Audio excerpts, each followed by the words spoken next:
You're listening to WTIM, your information station. It's time now for your expanded local news. According to gasoline experts, drivers across Illinois are seeing some relief at the pump.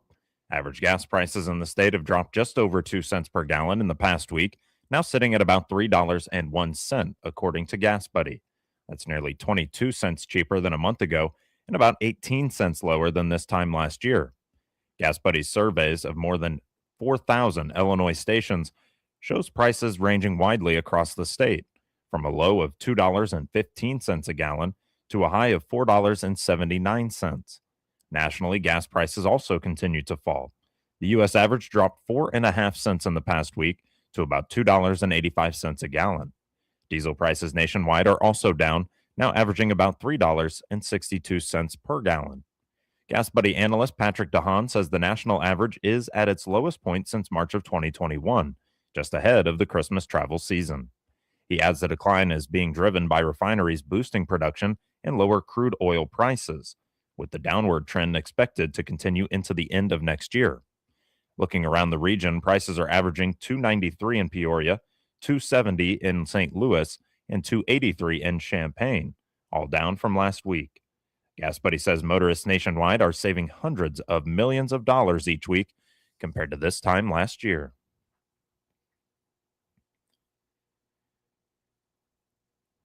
The Taylorville City Council met on Monday evening for their regular City Council meeting and last one of 2025. Taylorville Mayor Bruce Berry praised and recognized the 8th grade girls basketball team for their recent successes. Led by Coach Doug Bauscher, the Tornadoes have been extremely successful, and this year has been no exception. The 8th grade girls basketball team became the 2025 regional champions and finished with a record of 18-8. As I mentioned, as I named the team members, if you'll stand and remain standing: Opal Ryan, Adeline Durbin, Macy Neighbors, Vivian Terwishi, Aaliyah Hardesty, Adela May, Lane Blyler, Mila Gregory, Jocelyn Stevens, Caitlin Wimple, Ella Ralph, and Ella Bertelson. These players were coached by Doug Bauscher, who over 5 years of coaching is 118-24. They played in the regional championship all 5 years and won 3 of them. Mike Powell, Assistant Director of the Illinois FOP Labor Council, spoke to the board about a memorandum of understanding that would essentially update a contract in the middle of a contract concerning how seniority implemented for their sergeant position.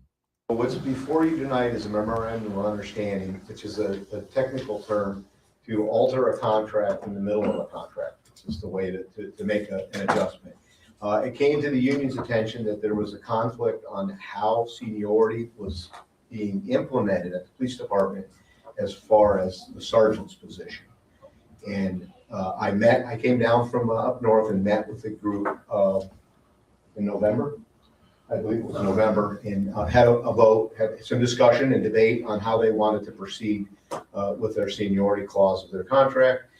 It was fairly overwhelming that they would like to have rank seniority that currently is not in the contract. And what that means is your seniority as a sergeant will be for as long as you've been a sergeant, and not as long as you've been on the department. And that's pretty common in a lot of our collective bargaining agreements. And it was the wish of the membership, and that I told them that I would draft up a document, and I had one of our attorneys draft up the document, and we sent it on to the city. There's no fiscal impact with this. There's no cost to the city. Alderman Megan Bryan pointed out that this is something that should be discussed during negotiations and not during the middle of the contract. After a vote, the motion failed 1-6, with Jim Olive as the lone yay vote. Several ordinances were voted on and also approved, including an agreement with the BDD and the city of Taylorville and Chris Drace at 111 West Poplar Street, David Bremer at 141 East Main Cross Street, and Jeffrey Scattergood at 1503 West Spresser Street. A motion concerning the approval of the annual tax levy for the fiscal year for the city of Taylorville was also approved. A motion concerning improvements on West Main Cross Street was approved, along with a motion concerning motor fuel tax funds for the 2026 general maintenance costs. Work on the Taylorville Food Center project costs were tabled due to several revisions. Several other motions were also approved, including the IDOT Local Roads Construction Services for Benton Engineering on West Main Cross, motor fuel tax use for the West Main Cross construction costs, the use of non-home rule line item for infrastructure repairs on the South Main project, signing a MFT maintenance engineering agreement, a bid on trash removal within all city departments, a variance of the Vanderveer minor subdivision, accepting the quote for the water supply testing program, and several low bids for materials and also chemicals. During city attorney updates, there was a discussion concerning residency of various department heads and who needed to live within city limits and who had waivers. Taylorville Mayor Bruce Berry wished everyone a very Merry Christmas as well as a Happy New Year. Ward 2 Alderman Chris Skoltedy announced that this meeting would be his last, as he was resigning from his position after nearly 6.5 years on the Taylorville City Council. Yeah, it's been a fun 6.5 years. I really enjoyed my time sometimes. Other times it's been rocky, but tonight's my last night. I'm resigning my position as Alderman of Ward 2 effective the adjournment of this meeting tonight. Everybody have a great life and enjoyed the friendships that I've developed over the last 6.5 years. And the next City Council meeting is set for January 5th of 2026. This will conclude the first portion of your expanded local news, and it's brought to you by First National Bank of Taylorville. The holidays will be here before you know it, and you always need more money to take care of all the gifts Santa is giving. Mackenzie Vaudry here, Universal Banker at First National Bank in Taylorville. We have several loan products from our home equity line of credit to consumer loans and even a Christmas club account to take care of Santa next year. Stop by and visit with me, Mackenzie, for the money you need this holiday season. First National Bank in Taylorville, first every time for 70 years, member FDIC equal housing lender. Main Street Elementary School in Shelbyville is aiming to invest in the overall health and well-being of their students and broader school community. The school's wellness team is a group of teachers passionate about said topic. They are coordinating activities and other initiatives focused on personal health. Their work also looks to benefit other local organizations, which they see as creating a positive impact on their community. Ryan Scott is the principal at Main Street Elementary. He says the wellness team is one of several alliances among faculty and staff at the school. Well, I've talked about some of my different teams I've got, and these are teachers that either have, a strong passion or skill set goes along with it. My events team helps me plan different events. Obviously, I have an academic team that helps me look at data and make smart decisions to help every kid we have. And I have a behavior team, and they're doing this kind of the same thing, helping me look at how do we help kids make good decisions at school and develop their social emotional development, their confidence, their communication skills, their self-regulation. All of those things matter just as much as the academics. And in fact, they are kind of like precursors or prerequisites to doing well academically. You got to be able to have some of those things as kids grow up. But one of my teams is the wellness team, and that is focused on student, staff, overall wellness. And so it's one of those, like, you got to be able to take care of yourself sometimes before you can take care of others. Some projects the wellness team has worked on so far this year include educating kids on the importance of drinking plenty of water and raising money for nonprofit organizations. And we start off the year with different things like focusing on hydration. The modern kid, I don't know if very often would choose to drink water at a restaurant or at home. But we want them to choose water more often and drink more of it and realize it's good for their body. It feels good, and make it a habit. And heck, if they can pull their family in, like a little brother or their dad, even better. Nutrition, physical activity. But this most recent challenge we called it gratitude. But we have picked a different nonprofit organization that might be connected to our kids. And we just do a coin drive. People can donate whatever they want. We make a donation to them on behalf of the kids at the school. We've done our own library, the Shelbyville Festival of Lights, a group that supports families and kids with cancer. This year, we did the Lake Shelbyville Fish Habitat Alliance. Oh, nice. And we have an event called the Core Day. And one of our big partners in that is the Lake Shelbyville Fish Habitat Alliance. And separate from the wellness team, the school is bringing out the holiday spirit for the kids. On the last day before winter break, faculty and staff will provide students the Polar Express experience with a variety of activities, much like what is seen in the film. Well, this quarter reward, it's gonna be the last day before winter break, and we're gonna link it up with kind of the season. But it's the Polar Express is the idea. But kids come to school in their pajamas, comfy, and then we provide an experience that morning that's more of a rotation of stations for lots of those holiday activities. So it could be, having some hot chocolate, and a short Christmas movie. Um, it could be building a gingerbread house, maybe making a Christmas ornament for your mom that you could take to her. And so just kind of a fun rotation of things that we call the Polar Express. So you're kind of going from station to station, like you're traveling on a train. And then once they've concluded all those, then we're going to obviously be around lunchtime, and they have a fun afternoon with the kids too before they kick off into winter break. Scott says that these plans came about as a way of acknowledging the work and progress that students have made throughout the year so far with respect to academics and to their behavior. Well, I mean, I think a lot of people know, if they think of the Polar Express, they think of the movie, the book, maybe the experience you can get at the Union Station or something like that. But we're kind of bringing that to the Main Street kids, and we have a lot of um, behavior feedback, or really any feedback works best when it's immediate and specific. So kids are getting a lot of positive feedback at school. Sometimes we have to correct them.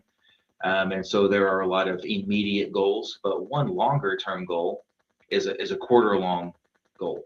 So if kids can still make mistakes because they're kids, but if they have consistent positive behavior, they treat other kids with kindness, they follow the basic school rules, they complete their schoolwork the best they can, which I know is their job. But I want them to know that we notice it, we see it, it's special, I appreciate it, please keep doing it. And we try to organize something at the end of each quarter that just celebrates them for that type of behavior. More information on Main Street Elementary School and Shelbyville CUSD number 4 is available at shelbyville.k12.il.us. Ryan Scott appeared as a guest on the WTIM Shelbyville Morning Show.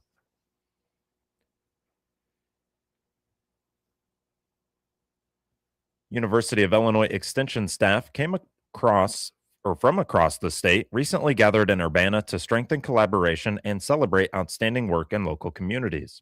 The Extension Annual Conference was held on November 19th through the 20th, bringing together staff to share ideas, learn from one another, and turn university research into real-world solutions for Illinois communities. As part of the conference, Extension honored employees for their individual and team contributions through its annual Extension Excellence Awards. Among this year's recipients were 2 staff members from the Christian County Extension Office. Jenny Foster received the Individual Extension Excellence Award for field-based community outreach. Foster was recognized for expanding partnerships in Christian County and reaching hundreds of youth and adults through nutrition education programs as part of SNAP Ed. Cassie O'Connell was honored with the Individual Extension Excellence Award for Field-Based Extension Coordinator. Since joining Extension in 2018, O'Connell has helped grow the unit's online presence, launched a monthly community newsletter, and increased participation in Extension programs across her 4-county area. The conference also highlighted major milestones, including the 50th anniversary of the Master Gardener program, and looked ahead to the future of the construction of the Doris Kelly Christopher Illinois Extension Center. Extension leaders emphasized the importance of strengthening ties between the university and their local communities. They say Extension's missions remain focused on providing trusted, research-based information to people in all of 102 counties.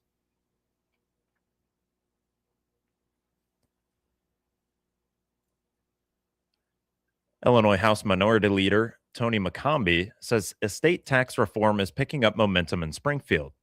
She says she'll continue to push for the Family Farm Preservation Act.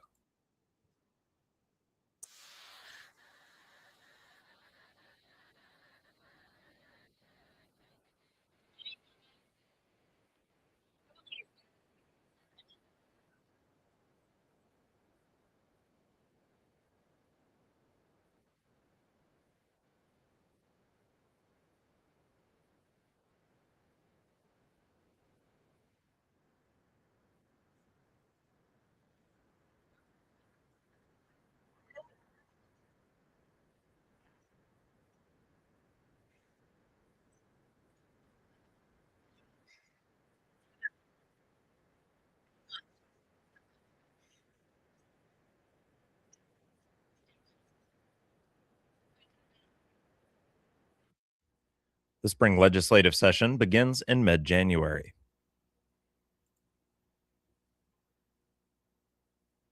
Some folks are feeling good about a white Christmas, especially in the northern part of Illinois.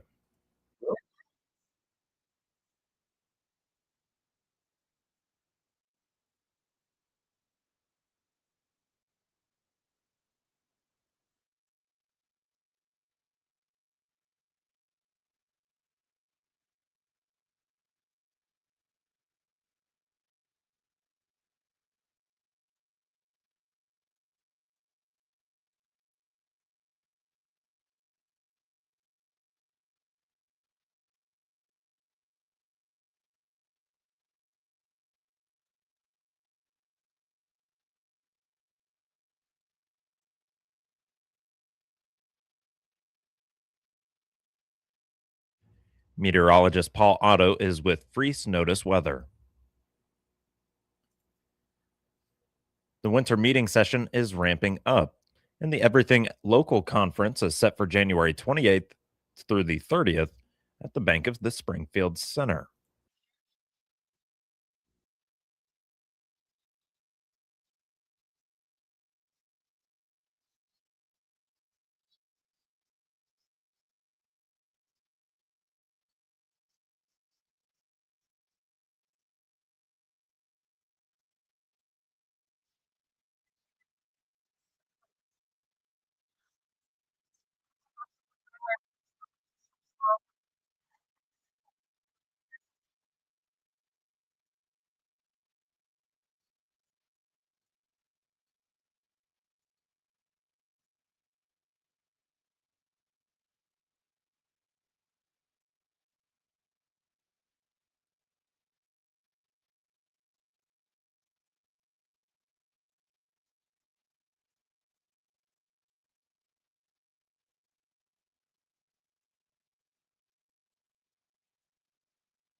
And you can register at specialtygrowers.org. Moving now to obituaries, which can be found at TaylorvilleDailyNews.com and are brought to you by Sutton Memorial Home. When it comes to organizing your life, Sutton Memorial Home in Taylorville has some words of advice. Consider pre-planning your funeral. The death of a loved one can be a traumatic event in people's lives, and you can spare your family the burden of planning a funeral when they are grieving. Sutton Memorial Home knows that establishing a pre-arrangement assures that important decisions and your personal selection are made in advance and spares your family an additional burden at their time of loss. Sutton Memorial Home in Taylorville. Caring is what they do best. 82-year-old Larry L. Forbes of Stonington died on December 11th. Visitation is December 17th from 11 a.m. until 1 p.m. at McClure Funeral Home in Taylorville. Funeral service will be on December 17th at 1 p.m. at McClure Funeral Home in Taylorville, and burial will be at Old Stonington Cemetery. Funeral arrangements are being handled by McClure Funeral Home and cremation services in Taylorville. 87-year-old Ronald Raymond Hurst, Sr. of Lovington, died December 9th.